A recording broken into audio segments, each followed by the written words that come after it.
Semua bisa kena. Semua bisa kena. Semua bisa kena. Semua bisa kena. Semua bisa kena. Semua bisa kena. Semua bisa kena. Semua bisa kena. Semua bisa kena. Semua bisa kena. Semua bisa kena. Semua bisa kena. Semua bisa kena. Semua bisa kena. Semua bisa kena. Jurnalis, aktivis, seniman, kreator konten, komedian, ilmuwan, mahasiswa, guru, ibu rumah tangga, petani, nelayan, pedagang, tukang ojek, semua profesi, semua orang, semua yang berpendapat. Pemerintah dan DPR berencana dalam waktu dekat mengesahkan rancangan Kitab Undang-Undang Hukum Pidana. Rencana ini banyak ditentang karena prosesnya tidak transparan. Sampai sekarang, tidak ada yang tahu draft terbaru yang bakal disahkan itu isinya seperti apa. Tentu saja ada yang tahu draftnya seperti apa, tapi bukan kita-kita, bukan publik. Ya mereka-mereka yang ngutang-ngutik pasal aja yang tahu. Kenapa sih sukanya main rahasia-rahasiaan? Kenapa sih makin kesini makin hobi bikin undang-undang dengan sembunyi-sembunyi? Apanya yang mau disembunyikan sih? Bikin resah? Jangan-jangan memang kita sengaja dibikin bingung. Gimana nggak bingung? Kita dipaksa berpegang pada draft tahun 2019, draft yang sudah ditunda pengesahannya karena derasnya penolakan publik. Draft yang memuat banyak pasal bermasalah. Itu juga yang jadi alasan Presiden Joko Widodo menghentikan pengesahan RUU KUHP saat itu. Draft yang hingga kini masih memuat banyak pasal kontroversial. Beberapa bahkan sangat genting sebab mengancam kebebasan berekspresi dan berpendapat karena memidanakan orang-orang yang dinilai melakukan penghinaan terhadap pemerintah dan penguasa. Mari lihat beberapa pasal bermasalah ini. Pasal 353 dan 354.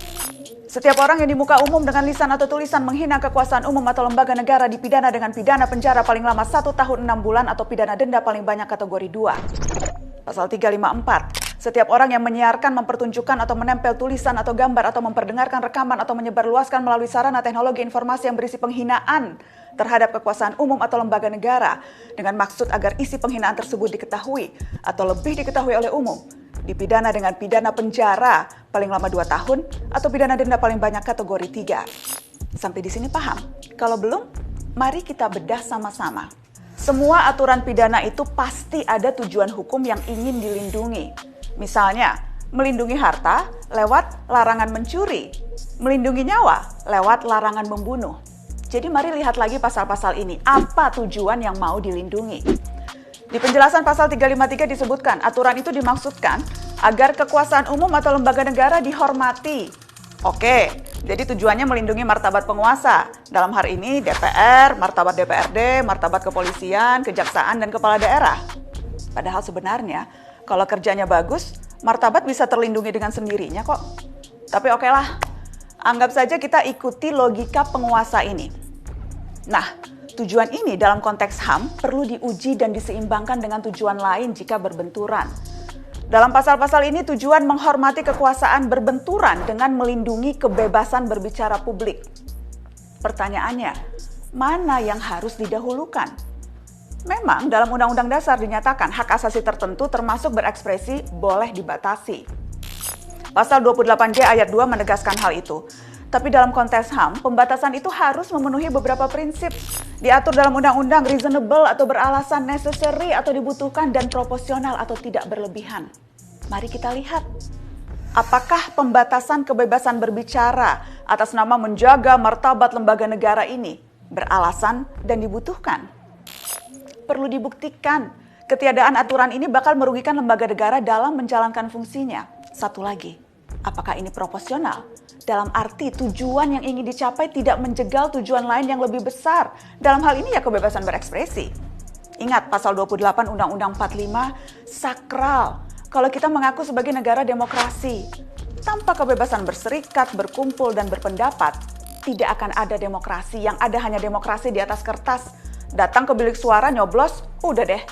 Giliran lagi janji-janji, malah dipidana. Di negara demokrasi, kebebasan berekspresi menjadi hak sangat fundamental bagi jaminan pelaksanaan HAM lainnya, termasuk untuk menyuarakan, memperjuangkan hak-hak lain ketika negara luput memenuhi. Dan mari akui saja, negara kita suka luput kan? Atau jangan-jangan bagi pembuat undang-undang, derajat penguasa memang dinilai lebih berharga? Wah, udah kena kalau gini pola pikirnya. Selain tidak terlihat adanya proporsionalitas, definisi penghinaan di RUU KUHP masih kabur. Apa ukurannya semua ucapan atau tindakan masuk kategori menghina? Lagi-lagi karet. Nggak cukup Undang-Undang ITE bikin gempar terus. Masih kurang ya Undang-Undang ITE? Terakhir, kita bicara asas hukum, equality before the law. Semua pihak sama kedudukannya di hadapan hukum. Diperkuat putusan Mahkamah Konstitusi yang menekankan asas persamaan kedudukan antara pejabat dan warga negara di hadapan hukum.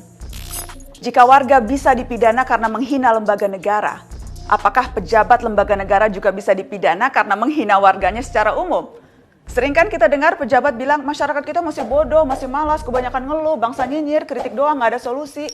Terus gimana kalau lembaga menghina dirinya sendiri? Perilaku korup, kerja asal-asalan, termasuk bikin undang-undang tidak transparan.